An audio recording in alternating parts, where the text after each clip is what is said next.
ಪರಿಶಿಷ್ಟ ಜಾತಿ ಪ್ರಮಾಣ ಪತ್ರವನ್ನು ಪಡೆದಿರುತ್ತಾರೆ. ಕೂಡಲೇ ಸದರಿ ಜಾತಿ ಪ್ರಮಾಣ ಪತ್ರವನ್ನು ರದ್ದುಪಡಿಸಬೇಕು ಮತ್ತು ಇವರ ಮೇಲೆ ಕ್ರಿಮಿನಲ್ ಕೇಸನ್ನು ದಾಖಲಿಸಬೇಕೆಂದು ಕೊಟ್ಟಿ ಪ್ರಮಾಣ ಪತ್ರಗಳ ವಿತರಣೆಗೆ ಸಹಕರಿಸಿದ ಗ್ರಾಮ ಲೆಕ್ಕಾಧಿಕಾರಿ, ಕಂದಾಯ ನಿರೀಕ್ಷಕರು ಹಾಗೂ ಪ್ರಧಾನ ಗುರುಗಳು, ಸರ್ಕಾರಿ ಹಿರಿಯ ಪ್ರಾಥಮಿಕ ಶಾಲೆಯ ಅಮರ್ಗೋಳ ಇವರ ಮೇಲೆ ಕಾನೂನು ರೀತಿ ಕ್ರಮ ಜರುಗಿಸಬೇಕೆಂದು ಮತ್ತು ಅಮರ್ಗೋಳ ಗ್ರಾಮದಲ್ಲಿ ಹಿಂದೂ ದಾಖಲಾತಿಯಲ್ಲಿ ಇರುವುದನ್ನು ಖಚಿತಪಡಿಸಿಕೊಂಡು ಇವರ ಮೇಲಿನವರ ಮೇಲೆ ಕಾನೂನು ರೀತಿ ಕ್ರಮ ಜರುಗಿಸಬೇಕೆಂದು ಈ ಮೂಲಕ ವಿನಂತಿ.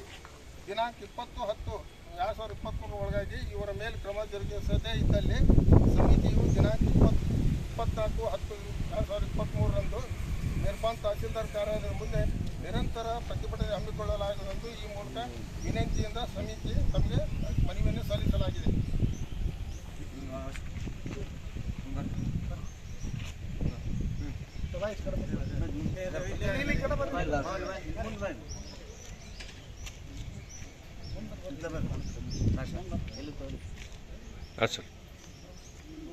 ಬಾಬಾ ಸಾಹೇಬ್ ಅಂಬೇಡ್ಕರ್ ಅವರಿಗೆ, ಬಾಬಾ ಸಾಹೇಬ್ ಅಂಬೇಡ್ಕರ್ ಅವರಿಗೆ, ಸಂವಿಧಾನ ಶಿಲ್ಪಿ ಅಂಬೇಡ್ಕರ್ ಅವರಿಗೆ.